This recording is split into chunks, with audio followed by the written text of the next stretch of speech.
Minority ক্যান্ডিডেটসদের সংখ্যা mail কাউন্টারপার্টদের থেকে বেশি।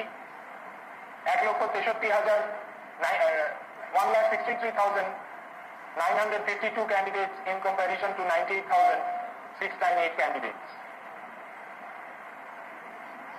পাস পার্সেন্টেজের নিরিখে জেলা ভিত্তিক যদি দেখি তাহলে কালিম্পং হচ্ছে highest 96.26%, followed by Purba Medinipur 95.49%, followed by Kolkata 91.62%, and followed by পশ্চিম মেদিনীপুর 91.41%.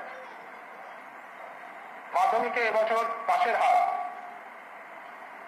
86.31%, গতবারে ছিল 86.15%, এবছর 86.31%। আজকে 10টা থেকে অন্যান্য বোর্ডের নিরিখে আমি বলছি, পশ্চিমবঙ্গ মধ্যশিক্ষা পর্ষদ প্রতিটি পরীক্ষার্থীর হাতে মার্কশিট পৌঁছে দেবে এবং অথরাইজ যে রিপ্রেজেন্টেটিভ স্কুল থেকে আসবে তাদের হাতে আমরা 10টা থেকে দিয়ে দেবো এবং সেটা 49 ক্যাম্প অফিস আমরা তৈরি করেছি সারা রাজ্যে। এই 49টা ক্যাম্প অফিস থেকে এটা বিতরণ হবে।